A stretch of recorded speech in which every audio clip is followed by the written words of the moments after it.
Case study என்னன்னா, இன்றைய இளைஞரிடம் சுற்றுச்சூழல் விழிப்புணர்வு உள்ளதா இல்லையா? சுற்றுச்சூழல் அப்படிங்கும் போதே நம்மளை சுற்றி இருக்கக்கூடிய மரம், செடி, கொடி, மக்கள், இயற்கை எல்லாம் செய்யலாம். இந்த விழிப்புணர்வு இன்றைய இளைஞர்கள் கிட்ட கண்டிப்பா இருக்கு. ஏன்னா நம்ம சுற்றி என்ன நடக்குதுன்னு அவங்க அப்சர்வ் பண்ணிட்டே தான் இருக்காங்க.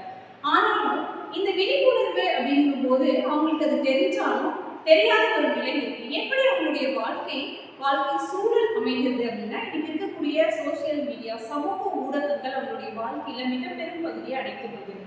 அப்படிப்பட்ட ஒரு நிலையில அவங்களுடைய சமூக உணர்வை, சமூக வெளிப்பாடு மிகவும் குறைந்த நிலையில இருக்கு.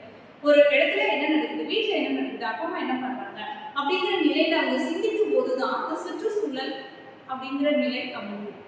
சுற்றுச்சூழல் அப்படிங்கும் போது மரம், செடி, கொடி, நிலம், நீர், காற்று இவை எல்லாவற்றையும் அனுபவித்து ரசித்து பார்க்கக்கூடிய நிலை இன்றைய இளைஞர்களுக்கு குறைந்துதான் இருக்கு.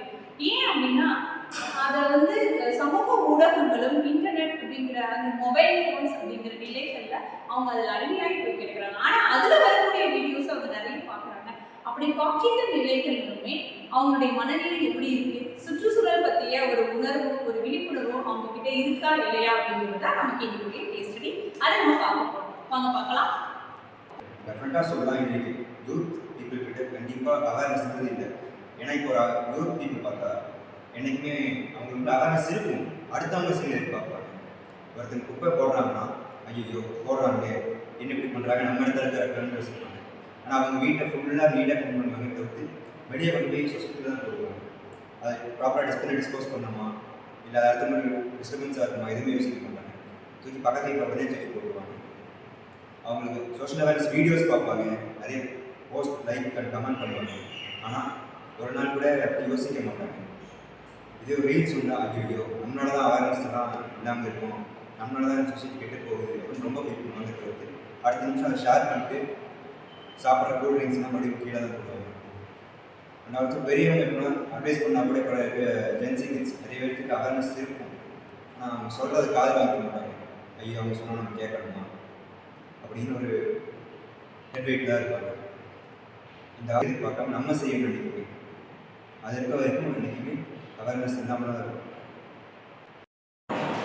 இப்போ இருக்கிற இதுல யங்ஸ்டர்ஸ் நிறைய இது இருக்குது, அவேர்னஸ் ரீல்ஸ் பார்க்குறாங்க சோஷியல் மீடியாவில. ஆனால் அதை இம்ப்ளிமெண்ட் பண்ண மாட்டேங்கிறாங்க. ரீல்ஸ் பார்க்குறாங்க, அடுத்தவங்க கிட்ட எதிர்பார்க்கறத விட நம்ம தான் ஒரு ஸ்டெப் எடுத்து முன்னாடி ப்ளீஸ் பிளான் பண்ணல இல்லை வேற ஏதாச்சும் நம்ம இது பண்ணுறோம். அவேர்னஸ் கிரியேட் பண்ணுறதுக்கு யூஸ்ஃபுல்லாக சோஷியல் மீடியாவில் நிறைய இது இருக்குது, யூஸ் பண்ணாங்க. ஆனால் அது பண்ண மாட்டாங்க. ஏன்னா அதுக்கு அவங்க அடுத்தவங்களவே டிபெண்ட் பண்ணி இருக்கிறாங்க. நம்ம இப்போ இம்ப்ளிமெண்டேஷன் நிறைய இது கொண்டு வரும். சோஷியல் மீடியாஸில் ரீல்ஸ் பார்க்குறாங்க, இது லைக் போடுறாங்க, கமெண்ட்ஸ் பண்ணுறாங்க. அதை விட எதிர்த்து நம்ம தான் ஒரு இது இனிஷியேட்டிவ்ஸ் எடுக்கணும்.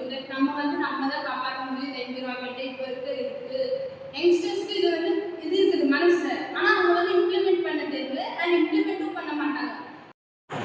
இப்போ நான் பேசும்போது பார்த்தீங்கன்னா பிளாஸ்டிக்ஸை பற்றி, பிளாஸ்டிக்ஸோட ஆல்டர்னேட்டிவாக நம்ம ஜூட் பேக், அப்புறம் பிளாஸ்டிக் பேக் அது எல்லாமே யூஸ் பண்ணலாம், கிளாத் பேக். ஆனால் நம்ம அதை ஒரு ஃபர்ஸ்ட் ஸ்டெப்பாக எடுத்து பண்ணுறதே கிடையாது.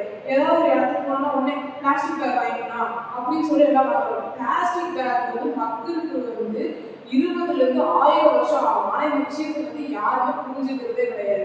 எல்லாருமே சிம்பிளாக கிடைக்கிது, லைட் வெயிட்டாக இருக்குது, யூஸ்ஃபுல்லாக இருக்குன்னு சொல்லிட்டு அதை யூஸ் பண்ணிட்டு அதை ஒழுங்காக கூட டிஸ்போஸ் பண்ணாமல் மண்ணில் போடுறதுனால சில மாடு ஆடெல்லாம் சாப்பிட்டு வயிற்றுல சிக்கி இறந்து போயிடும். இதுவே அந்த ஜெல்லி ஃபிஷ் அதெல்லாம் ரொம்ப இனப்பெருக்கமாகி மற்ற ஃபிஷ்ஷஸை க்ரோ பண்ண போகிறது இல்லை. ஃபிஷ்ஷஸ்னால நம்ம அதை சாப்பிட்றதுனால சோர்ஸ் ஆஃப் ப்ரோட்டீன் ஹியூமன்ஸ் கிடைக்குது.